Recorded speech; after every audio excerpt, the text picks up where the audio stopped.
오늘 여러분께 들려드릴 이야기는 그야말로 인생의 교과서라고 불러도 손색이 없을 만큼 치밀하고도 서늘한 한 어머니의 지혜에 관한 것입니다. 오늘의 주인공은 68살의 박선자 여사님입니다.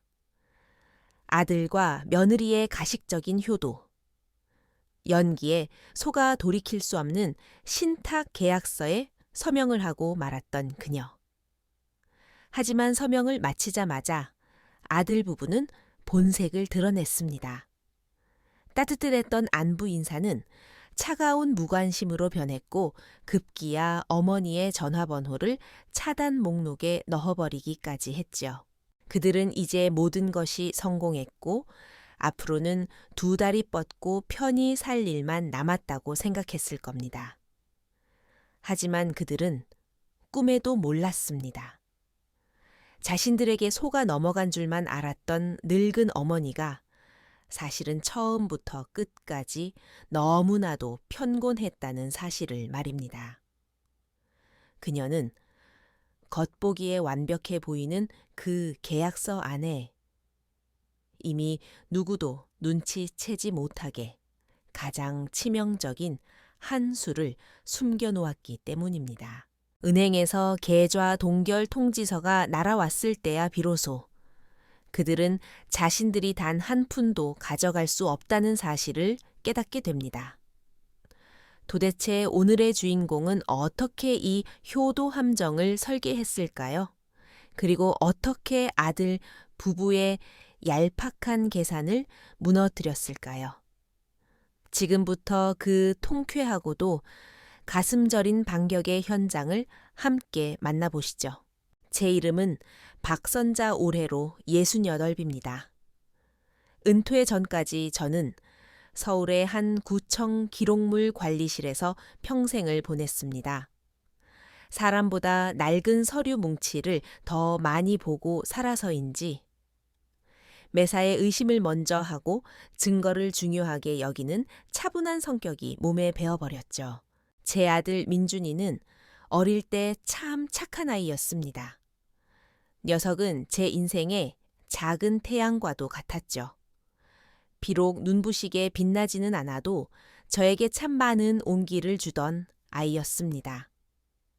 하지만 녀석이 며느리 지은이와 결혼한 뒤로는 그 작은 태양의 빛이 저 같은 늙은 어미에게 비추는 일이 점점 줄어들더군요.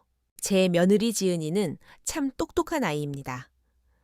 소위 말하는 요즘 아이들답게 셈이 빠르고 사람 눈치를 살피는데 도가 텄죠.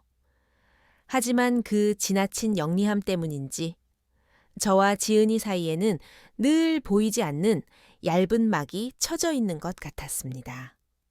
우리 고부 사이는 그렇게 십수년을 밍밍한 국처럼 서로 예의만 차리며 대면대면하게 지냈습니다. 그런데 반년 전 그 두꺼운 얼음장이 갑자기 녹아내리기 시작했습니다.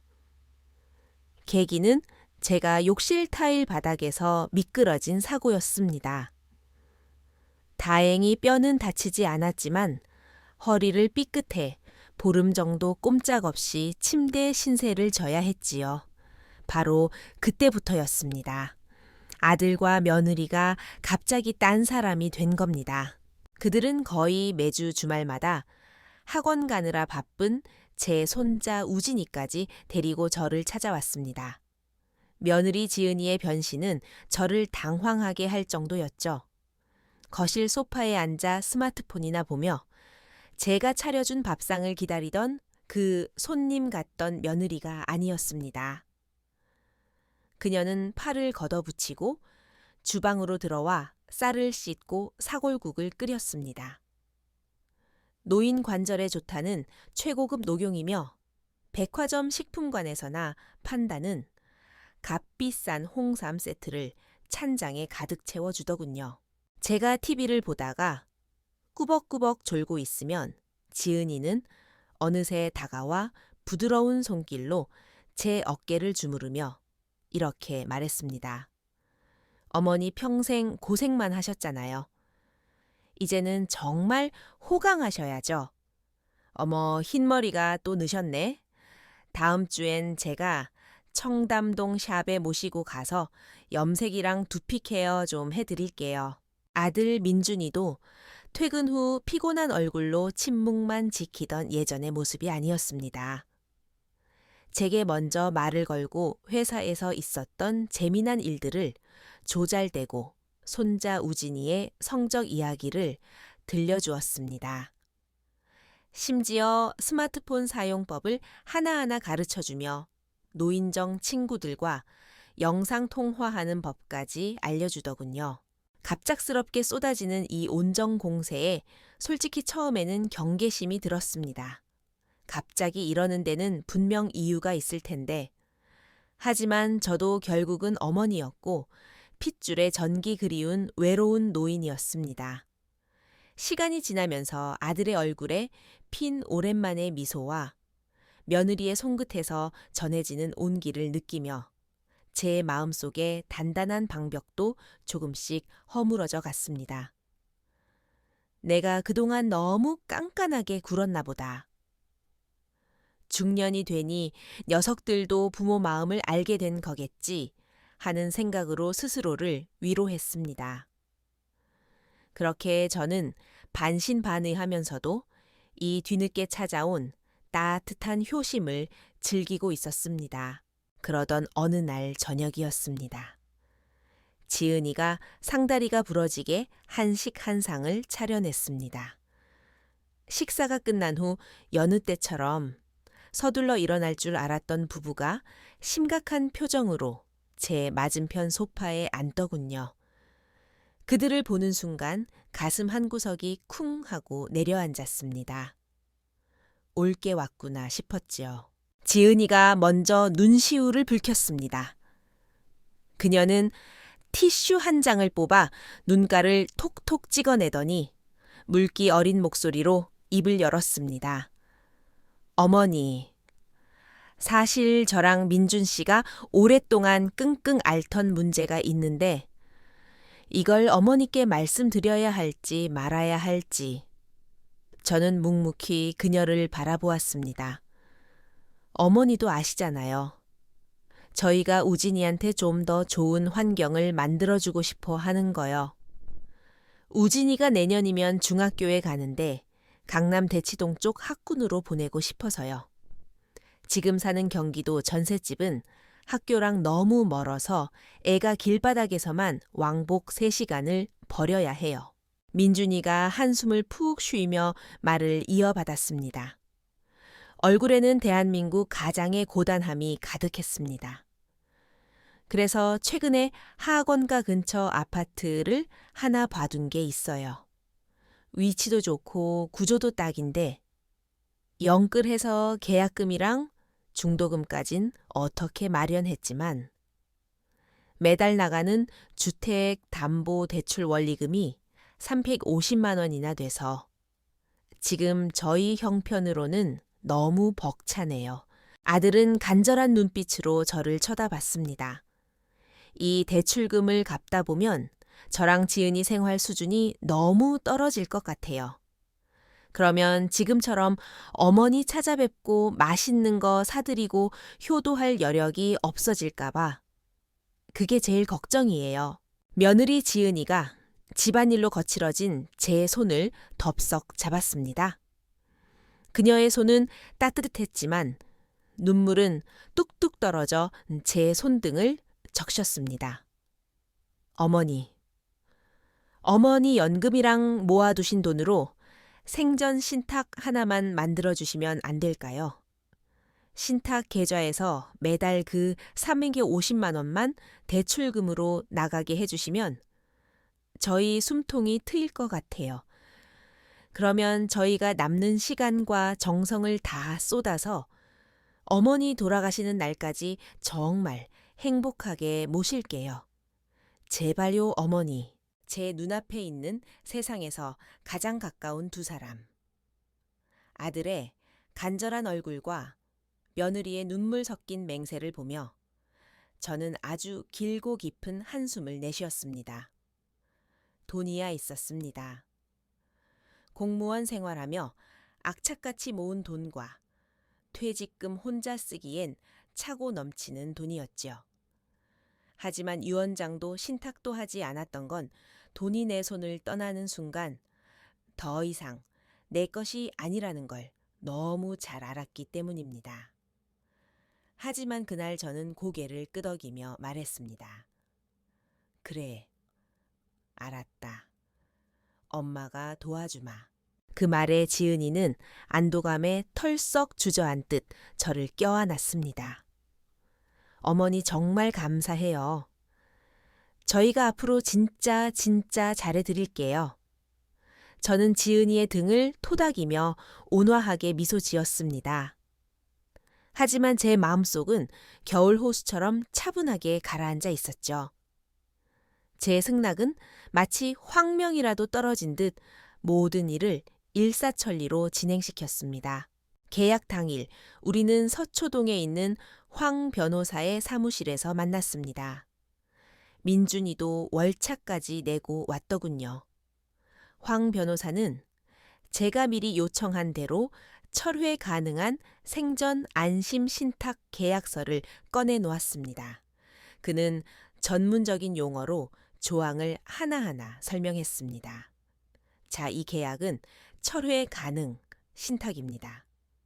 이 말은 위탁자이신 박선자 여사님께서 언제든 계약을 취소하거나 내용을 변경하실 수 있다는 뜻입니다. 만약 상황이 바뀌거나 마음이 변하시면 돈을 다시 회수하실 수 있죠. 여사님께 가장 안전한 방식입니다. 저는 만족스럽게 고개를 끄덕였습니다. 그런데 그때 민준이와 지은이가 눈빛을 교환하더군요. 지은이가 조심스럽게 입을 열었습니다. 변호사님 말씀은 잘 알겠는데요. 제가 은행 다니는 친구한테 물어보니까 철회 가능한 신탁은 나중에 추가 대출 받을 때 은행에서 상환 능력을 불안정하게 본다고 하더라고요. 민준이도 기다렸다는 듯 거들었습니다. 맞아요, 엄마. 지은이 말이 맞아요. 기왕 도와주시는 거 화끈하게 도와주세요. 이걸 철회 불가능으로 바꾸면 저희도 마음 놓고 어머니 모시는 데만 집중할 수 있잖아요. 네. 황 변호사는 난처한 표정으로 저를 보며 강조했습니다. 여사님 경고드리지만 철회 불가능으로 바꾸시면 법적으로 여사님 마음대로 계약을 깰 수 없게 됩니다. 신중하셔야 합니다. 모든 시선이 저에게 쏠렸습니다. 팽팽한 긴장감이 흐르는 순간 저는 아주 흔쾌히 고개를 끄덕였습니다. 그래, 그러지 뭐. 마치 오늘 날씨 참 좋네 라고 말하는 듯한 제 말투에 오히려 그들이 당황했습니다. 엄마. 진짜요? 아이고, 내가 늙어서 이런 복잡한 서류 봐도 뭘 알겠니? 너희가 좋다면 좋은 거겠지. 엄마는 너희 믿는다. 제 시원스러운 대답에 그들의 표정은 당혹감에서 순식간에 환희로 바뀌었습니다. 세상의 어머니 정말 최고예요. 지은이는 거의 춤이라도 출듯이 기뻐하며 제 손을 잡았습니다. 곧이어 철회 불가능이라는 문구가 박힌 새 계약서가 제 앞에 놓였습니다. 저는 더 이상 묻지도 읽지도 않았습니다. 그들이 그토록 원해서 스스로 족쇄를 채운 그 계약서에 저는 덤덤하게 인감 도장을 찍었습니다. 쾅! 붉은 인주가 묻은 도장이 종이에 찍히는 순간 맞은편 두 사람이 동시에 안도의 한숨을 내쉬는 게 느껴지더군요. 저는 기쁨을 감추지 못하는 그들의 얼굴을 보며 식어버린 찻잔을 들어 입술을 적셨습니다. 말하지 않아도 알 수 있는 것들이 있죠. 변호사 사무실을 나설 때 공기마저 달라진 것 같았습니다. 지은이는 계약서를 마치 전리품처럼 명품 가방 깊숙이 챙겨 넣으며 콧노래를 불렀고 민준이는 긴장이 풀려 축 늘어진 채 저에게 과장된 웃음을 지어 보였습니다. 엄마 고마워요. 진짜 효도할게요. 하지만 그 말은 지은이가 팔꿈치로 툭 치는 바람에 끊겼습니다. 자, 이제 가요. 나 오후에 인테리어 실장님 만나기로 했어. 지은이의 말투는 사무실에 들어올 때의 그 간드러지던 목소리가 아니었습니다. 묘하게 건조하고 어딘가 당당해진 목소리. 사무실 건물 앞에서 헤어질 때 제가 의례적으로 물었습니다. 이번 주말에 우진이 데리고 와라. 내가 우진이 좋아하는 한방 족발 삶아 놓으마. 평소 같으면 당연하죠. 어머니 했을 겁니다. 하지만 이번엔 민준이가 입을 떼기도 전에 지은이가 끼어들었습니다. 아유, 어머니, 이번 주는 안 돼요. 새집 공사 시작해서 정신없거든요. 나중에 정리되면 갈게요. 민준이도 엉거주춤하게 거들었습니다. 네, 엄마. 당분간 좀 바쁠 것 같아요. 나중에 연락할게요. 그들은 뒤도 돌아보지 않고 채 올랐습니다. 예전처럼 저를 집까지 태워주겠다는 말은 빈말이라도 하지 않더군요. 저는 빌딩 숲 사이에 홀로 서서 그들의 차가 강남대로의 수많은 차들 속으로 사라지는 것을 지켜보았습니다. 서명된 계약서 한 장이 이제 저와 그들 사이에 보이지 않는 거대한 벽이 되어버린 것 같았습니다. 예상대로 그날 이후 모든 게 변했습니다. 그 주말에도 다음 주말에도 그들은 오지 않았습니다. 다다음 주말은 제 생일이었습니다. 제가 문자를 보냈죠. 이번 주 토요일 점심에 갈비찜 해놓고 기다리마. 다 같이 밥이나 먹자. 읽지 않음, 답장 없음. 민준이에게 전화를 걸었습니다. 여보세요, 엄마. 나 지금 회의 중이야. 나중에 할게. 급하게 끊는 목소리 뒤로 들리는 배경음은 너무나 조용했습니다. 하루 종일 기다렸지만 전화는 오지 않았고 다시 걸었을 땐 음성 사서함으로 넘어갔습니다. 지은이에게 걸었더니 기계적인 안내음만 들려왔습니다. 고객님의 사정으로 당분간 착신이 정지되어, 아니 차단당한 것이었습니다. 한 달 뒤 제가 심한 독감에 걸렸습니다. 기침이 멈추질 않고 숨이 가빠서 병원에 가야 했습니다. 민준이에게 전화를 걸었습니다. 신호음이 한참 가고 나서야 받더군요. 엄마 왜 또 민준아 기침이 너무 심해서 그러는데 병원까지 좀 태워다 줄 수 있니? 전화기 너머로 잠시 정적이 흘렀습니다. 엄마 카카오 택시 부르면 되잖아요. 저 진짜 바빠요. 그리고 지은이도 요즘 컨디션 안 좋아서 예민하단 말이에요. 내가 택시 잡기가 힘들어서 끊을게요. 운전 중이라니까요. 뚝. 전화가 끊겼습니다. 저는 멍하니 휴대폰 화면을 바라보다가 습관처럼 지은이 번호를 눌러보았습니다.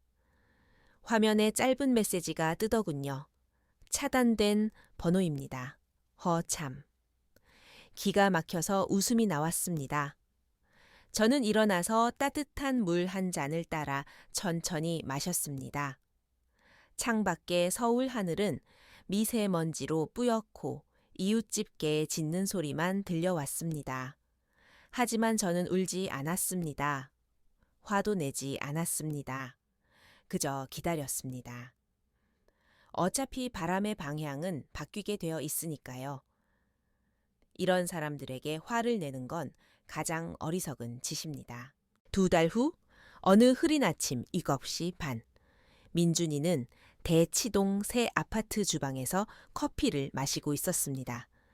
그때 휴대폰이 진동했습니다. 은행에서 온 전화였습니다. 여보세요? 박민준 고객님 맞으십니까? 여기 하나은행 신탁 관리팀입니다. 네, 무슨 일이시죠? 고객님, 박선자님 명의로 개설된 신탁 계좌와 관련하여 안내드립니다. 계약상에 지급 조건이 충족되지 않아 계좌가 동결되었습니다. 따라서 이번 달 대출 원리금 자동 이체가 불가능합니다. 오늘 중으로 직접 납부하지 않으시면 신용등급에 문제가 생길 수 있습니다. 네, 동결이라니요? 그게 무슨 소리입니까, 이거?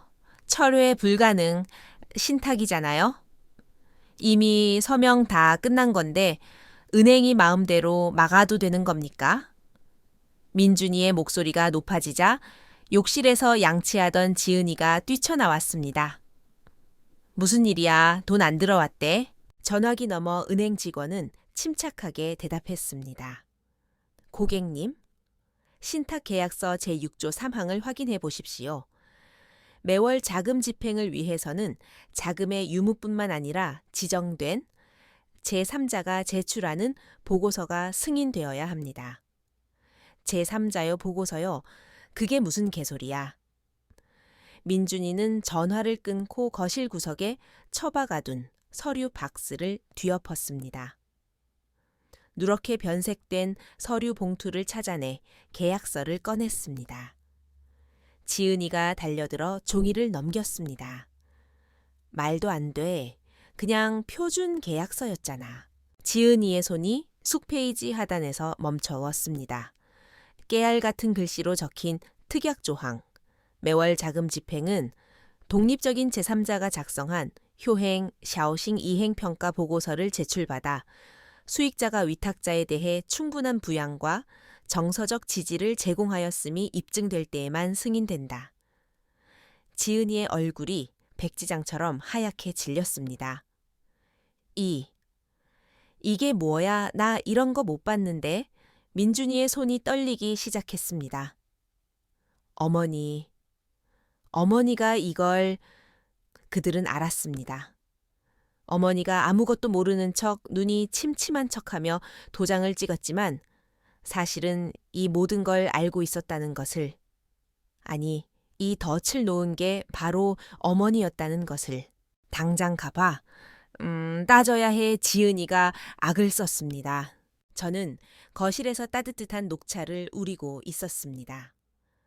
찻잔 위로 피어오르는 김을 바라보고 있는데 현관 벨이 요란하게 울렸습니다. 문을 열자 잔뜩 도끼 오른 얼굴의 아들 부부가 서 있었습니다. 예전의 그 가식적인 미소는 온데간데 없었죠. 들어와라. 저는 덤덤하게 그들을 맞이했습니다. 그들은 신발도 벗는 둥, 많은 둥 거실로 들어와 씩씩거리며 섰습니다. 엄마 지금 뭐 하자는 거예요? 민준이가 소리쳤습니다. 도대체 무슨 꿍꿍이로 이런 걸 숨겨놨어. 지은이도 쏘아붙였습니다. 어머니 진짜 너무하신 거 아니에요? 주실 거면 곱게 주시지 사람 가지고 노니까 재밌으세요. 저는 찻잔을 내려놓고 천천히 그들을 올려다 보았습니다. 내가 뭘 어쨌다고 그러니? 계약서는 너희가 가져온 거 아니었냐? 문제가 있으면 변호사나 은행 가서 따져야지. 왜 늙은 나한테 와서 행패냐? 제 차분한 대답에 그들은 말문이 막혔습니다. 민준이가 답답한 듯 가슴을 치며 물었습니다. 그 보고서 말이에요. 효도 평가니 뭐니 하는 거 도대체 누가 쓰는 건데요? 제3자가 누군데요? 저는 피식 웃으며 자리에서 일어나 현관 쪽을 향해 말했습니다. 이 여사님 들어와서 차 한잔 하세요. 그러자 현관문이 열리고 우리 아파트 청소를 해주시는 아주머니가 빗자루를 든 차에 들어오셨습니다. 수수한 옷차림의 이 여사님은 어리둥절해하는 민준이와 지은이에게 가볍게 목례를 했습니다. 엄마 지금 장난해. 청소부 아줌마 불러서 뭐하게. 민준이가 인상을 찌푸렸습니다. 하지만 이 여사님은 빗자루를 내려놓고 품에서 깔끔한 파일 하나를 꺼내 제게 건넸습니다. 저는 그 파일을 탁자 위에 올려놓고 아들 부부 앞으로 밀었습니다. 이게 너희 돈줄이 막힌 이유다. 파일 표지에는 굵은 글씨로 이렇게 적혀 있었습니다. 박 선자님, 1, 4분기 효행 2행 평가 보고서. 작성자 서명란에는 이미숙이라는 이름과 함께 직함이 선명하게 찍혀 있었습니다. 국가공인 1급 사회복지사, 파티 노인 심리 상담 전문가. 청소부가 아니었어? 지은이의 목소리가 떨렸습니다. 이 여사님은 매주 청소 도우미로 우리 집에 오셨지만 사실은 너희가 나한테 하는 행동을 객관적으로 기록하고 평가하러 오신 분이다. 제가 보고서를 펼쳐 그들에게 내용을 읽어주었습니다. 방문 횟수 0회, 통화 성공 2회, 민원 제기 1회 대상자의 병원 동행 요청 거절, 정서적 학대 지수 높음, 특이사항 대상자의 전화를 차단함, 그리고 맨 마지막 장, 붉은색 도장으로 찍힌 글자. 평가 결과 불합격. 지은이는 그제야 사태를 파악하고 털썩 주저앉았습니다. 어머니, 처음부터 우리를 안 믿으셨던 거예요. 저는 차갑게 웃으며 대답했습니다. 안 믿은 게 아니다. 나를 지키기 위해 한 수를 남겨뒀을 뿐이지. 민준이는 고개를 숙인 채 주먹만 쥐고 있었습니다. 저는 아들을 보며 말했습니다. 민준아, 넌 내 아들이다. 옛날엔 안 그랬어. 그런데 내가 아파서 병원 좀 가자는데 택시 타라고 바쁘다고 끊어. 그게 자식이 할 소리니 아들은 아무 말도 하지 못했습니다. 내가 너희한테 조선시대처럼 아침 저녁 문안 인사를 바랐냐. 발을 씻겨 달라기를 했냐. 그저 일주일에 한 번 전화해서 엄마 별일 없으세요. 그 한마디가 그렇게 힘들더냐. 저는 탁자 위의 보고서를 손가락으로 톡톡 쳤습니다. 너희는 내가 철회 불가능, 계약서에 도장 찍을 때 내가 멍청해서 마음이 약해서 찍은 줄 알았지 아니야. 그건 내가 너희에게 주는 마지막 기회였다. 저는 자리에서 일어나 베란다로 갔습니다. 등을 돌린 채 밖을 보며 말했습니다. 나는 불효자에게 줄 돈은 10원 한 장 없다. 내 돈을 가져가고 싶으면 먼저 사람이 되는 법부터 배워라. 그들은 한참 동안 말이 없었습니다. 긴 침묵 끝에 지은이가 기어들어가는 목소리로 말했습니다. 어머니, 잘못했어요. 진짜 저희가 생각이 짧았어요. 다시는 안 그럴게요. 저는 뒤를 돌아보지 않고 단호하게 말했습니다. 신탁은 계속 유지된다. 이 여사님도 계속 보고서를 쓸 거야. 평가가 합격이 나오면 돈은 다시 지급될 거고 불합격이면 계속 동결이다. 공평하지 않니? 저는 다시 자리에 앉아 차를 마셨습니다. 오늘은 그만 가봐라. 피곤하구나. 그들이 쫓겨나듯 집을 나간 뒤 집안에는 다시 고요가 찾아왔습니다. 이 여사님이 맞은편에 앉아 혀를 내둘렀습니다. 박 여사님 정말 대단하세요. 제가 수많은 노인분들 상담해 봤지만 이렇게 깔끔하게 처리하시는 분은 처음 봅니다. 저는 씁쓸하게 웃었습니다. 대단하긴요. 그저 늙어서 초라해지기 싫었을 뿐입니다. 우리는 말없이 차를 마셨습니다. 창밖에는 어둠이 내려앉고 있었습니다. 신탁 계좌의 돈은 그대로 있습니다. 언제든 동결을 풀 수도 있죠. 하지만 그건 전적으로 그들에게 달렸습니다. 저는 그 돈 없이도 연금으로 충분히 먹고 살 수 있으니까요. 문화센터에서 민화도 그리고 이 여사님과 차도 마시고 공원 산책도 하면서 말입니다. 제가 지킨 건 돈이 아니라 제 남은 인생의 존엄이었습니다. 일주일 뒤 황 변호사에게 연락이 왔습니다. 아들 부부가 재평가를 받고 싶다고 조건을 알려달라고 했답니다. 저는 종이에 펜을 꾹꾹 눌러 적었습니다. 재평가 조건 1. 매주 1회 이상 방문할 것 단순 전화 안 됨. 2. 한 달에 한 번은 손자 우진이와 함께 와서 저녁 식사를 할 것. 3. 전화 차단이나 무시 등 정서적 방임 행위 금지. 4. 3개월 연속 합격 시 지급 재개. 어렵지 않은 조건이죠. 그날 오후 그들이 찾아왔습니다. 지난번보다 훨씬 수척해진 얼굴로요. 민준이는 쭈뼛거리며 사과했고 지은이도 기가 많이 죽어 있었습니다. 어머니 정말 죄송해요. 돈 때문에 그런 거 아니라고는 말 못해요. 하지만 저희가 진짜 너무했어요. 저는 냉장고에서 갈비찜 재료를 꺼내며 무심하게 말했습니다. 저녁 먹고 가라. 밥은 해놨다. 그 말 한마디에 그들의 눈시울이 붉어지는 걸 보았습니다. 이것은 시험입니다. 그들을 골탕 먹이려는 게 아니라 그들이 잃어버린 것이 무엇인지 깨닫게 하려는 시험입니다. 저는 서두르지 않을 겁니다. 그저 제가 낸 문제의 답을 그들이 천천히 찾아가길 기다릴 뿐입니다. 마지막으로 이 이야기를 듣고 계신 부모님들께 꼭 드리고 싶은 말씀이 있습니다. 자식을 못 믿어서 한 수를 남겨두라는 게 아닙니다. 사랑하는 관계일수록 서로 넘지 말아야 할 선을 명확히 그어두는 것이 그 사랑을 지키는 길이기 때문입니다.